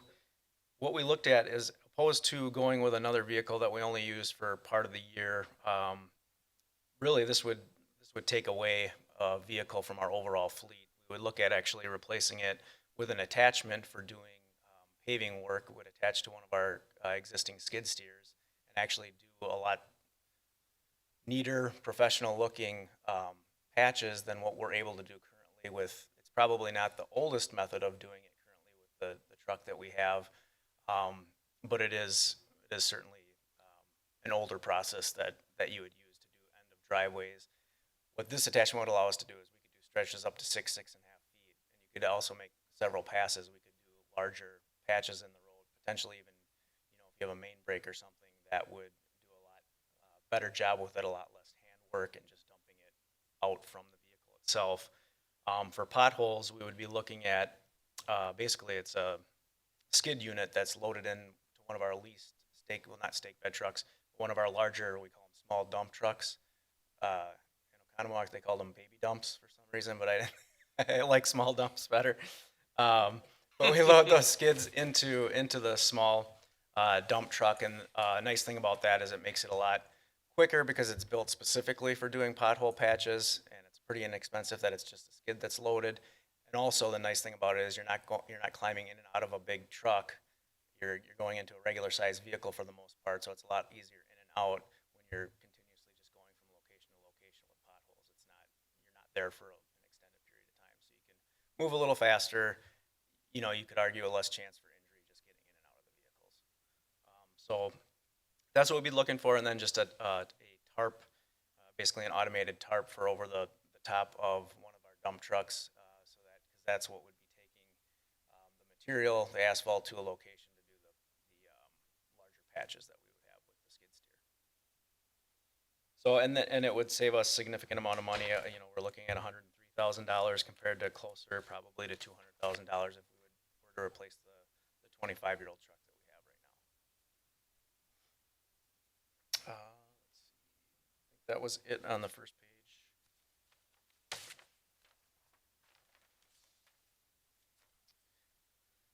On page 2, we have a few items that would be related to our parks and replacement projects. The Johnstone Park pathway reconstruction, I believe I think it's at about 27 years old.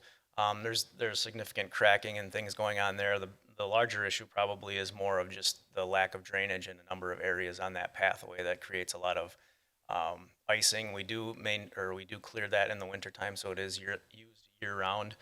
So this would be looking at $75,000 would be for a full reconstruction that we could look at. You'd probably get, again, 25 to 30 years out of that. We also, talking with Matt Sullivan, could look at doing an overlay. That would be not quite, but about half the cost. So we're going to look at both of those options to get the true pricing on, I think. That might be closer to, let's say, $40,000. That's probably going to get you, I think Matt had estimated maybe 10 to 12 years. So roughly half the life of a full reconstruct.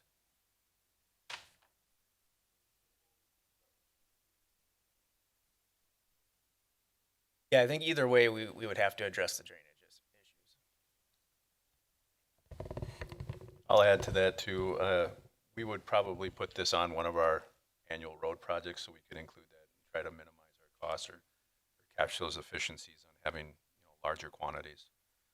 That's what we've done in the past, and it's been pretty effective for us. And then at Chapel Hills Park, it's probably the park we've received over the last 2.5 years approximately the most contact on from residents. And we have a few different options that we looked at where we would want to do, and we're looking at a future year for one of our other parks. But Chapel Hills seem to be in the worst shape as far as our tennis courts and cracking, and also the fencing being older, and actually, with the pavement heat or the ground sinking down or the heaving up of the fence, we have basically chicken wire down for the last 6 to 8 inches so that the tennis balls aren't running out underneath there right now, but obviously those have been in existence for a while. Certainly we could continue to do crack sealing and just kind of preventative maintenance as we have been doing, and restriping, relining, and that's certainly an option. However, we have several other locations that down the line are going to deteriorate just as much too, and we figured it's probably a good time now to start looking at those and being a little bit more proactive on that and getting that taken care of. In addition, we would be looking at, is instead of having 2 tennis courts, we would look at having one of the tennis courts be converted into 2 pickleball courts. I'm sure everyone's aware that just continues to be a more popular sport for people of all ages, and we get requests continuously for pickleball courts within the community, and we've actually gone and put lines down just on some of our existing parks just to accommodate that, and not even having nets there. People bring their own nets and take advantage of it. So it's been successful, and it seems to, again, just keep increasing with demand for that. So that's for that gonna have activity. 1 tennis court and then 2 pickleball courts Correct. Yep. at Chapel Hills? Yes. Okay. And then since we're there, obviously, again, kind of to the economies of scale, and also the same age, the basketball court there too, we would look at redoing and repainting, and then getting some nicer backboards and hoops installed there that we've done on some of our more recent projects. But being on parks, I've gotten probably the same amount of calls or complaints about this park, so. I'm happy we're gonna be able to put that on the docket for this year. Thank you. Definitely. And then I think, yeah, looks like the last item we have, there's the log cabin that's located at the museum property that's essentially been kind of cared for by the Historical Society for several years. The city does own the property itself and the buildings. We've always kind of mowed and done some general maintenance as far as forestry goes with tree pruning and any takedowns that are necessary. Recently, something that the volunteers had been doing was kind of maintaining weeds and those types of things around trees in the buildings themselves. But through our parks, we're kind of going through that and applying pesticides, on a subsequent just on a schedule to keep that in check. So that's hasn't been a big thing. But obviously, as the memo states, we have the log cabin that was gifted to the Historical Society and ultimately the city, I believe back in 1978. Probably one of the oldest buildings possibly in Milwaukee County. The Historical Society has been taking care of it for the last 40 plus years. But at least in the last 10 years, they've put a lot of effort into replacing logs as they've been able to and been able to locate them, done some of the treating to that structure as well as the other buildings within that property. But now they're looking at where it's become a little bit of a larger issue with some of those logs rotting, and I know they've got tarp over half the side of it for a big part of the year, just to protect it moving forward. So they actually went out and did look for about 20 different companies to come in and submit quotes for that work. They only received about, I think in the memo it said 3. They only received 2 back. One of which was certainly a more probably professional, long-standing company that would perform the work, and they outlined the different things that they would need to do. For about $60,000 was the estimate, on time and materials to take care of that. So all that was done through the Historical Society? We didn't have any hand in that? Not as far as receiving those quotes. We would need to receive those. We would want to go back out and get those. I would agree. Those bids or those quotes, requests for proposals on the work.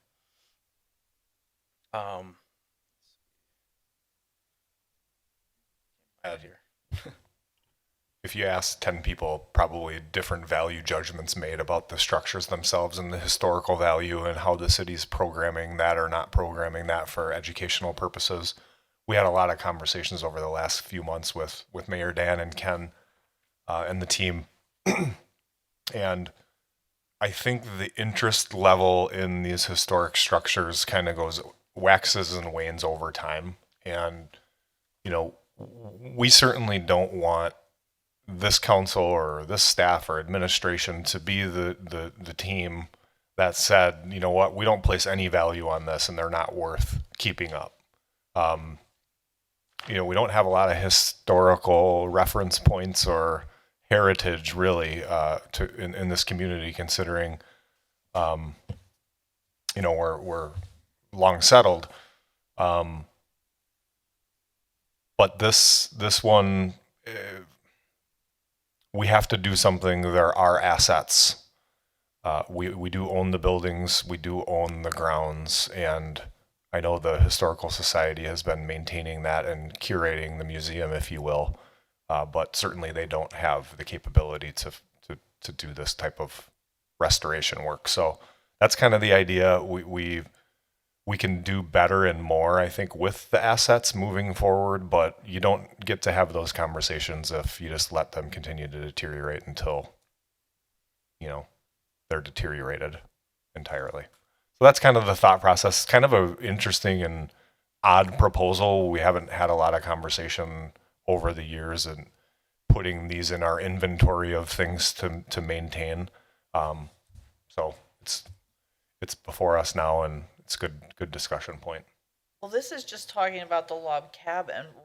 What is the long-range plan for the rest of the buildings there? Because there's more than just this.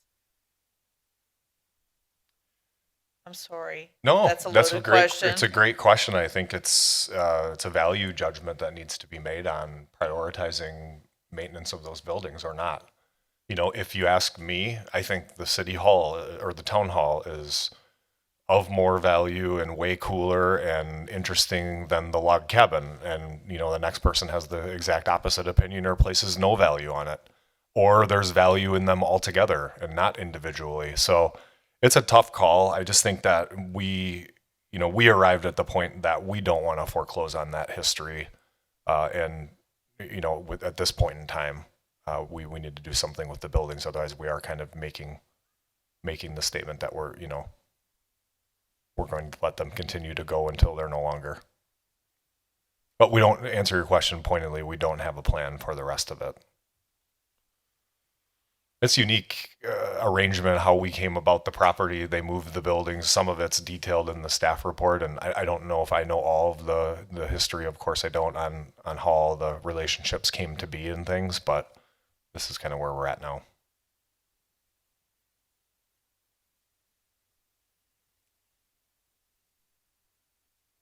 Maybe something for the full council to ponder at our budget workshop.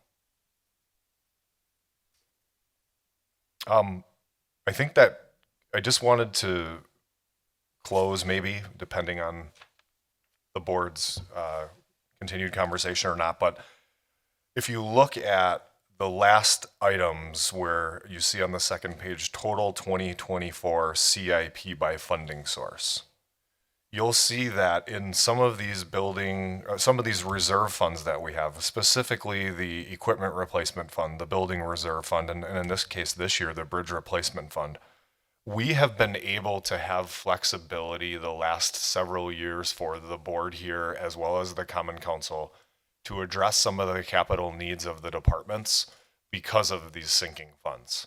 And how this will work, as it's worked, awesome the last few years, we prioritize when we look at how we end each fiscal year and the cash we have available from our operating budget, our positive budget variance. Hey, we only had this many costs and this many revenues. We're always money to the good at the end of the year, just with various items. Our main priorities when we look at administering our general fund balance policy are to replenish the building reserve fund and the equipment replacement fund back to $1 million. So while we're taking dips, right now they're funded at $1 million. You can see we're taking some pretty significant dips out of those two funds. We should get back to as close to that $1 million as our general fund budget variance allows.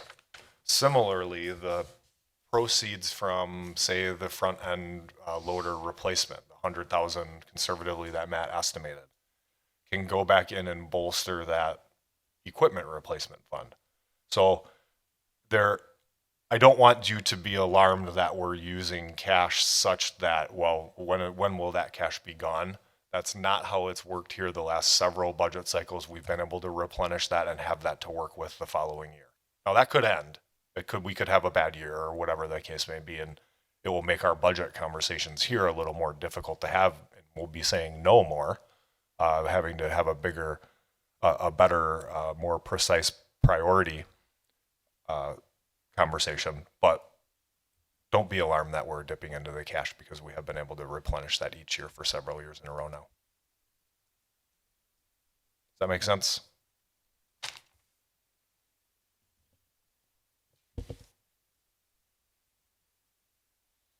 In the big picture, Andrew, from my recollection, the only thing we actually altered from the recommendation is the 3 police vehicles, or 3 fire vehicles, sorry.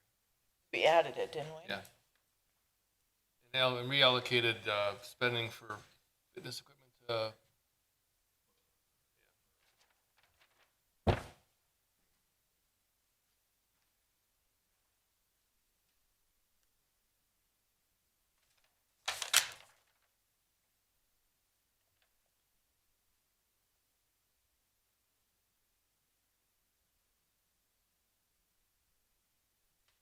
Are we good? Yeah, I'm good. Bob?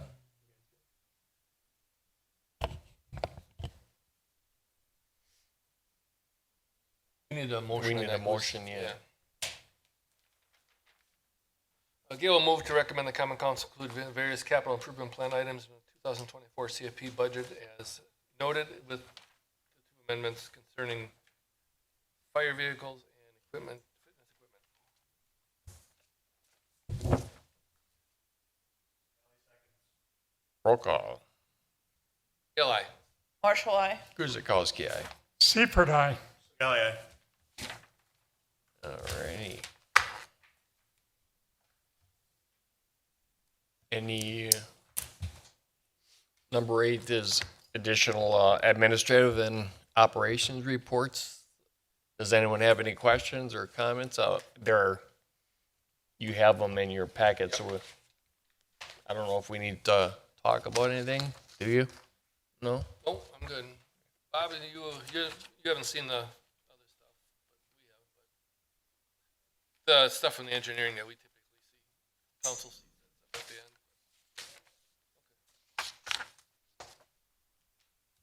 Okay, well, all right, so that's number 8. Then if you don't have anything else, we can make a motion to adjourn. Marshall moves to adjourn. Seifert seconds. Roll call. Gail, aye. Marshall, I. Guzekowski, aye. Seifert, aye. Aye, aye.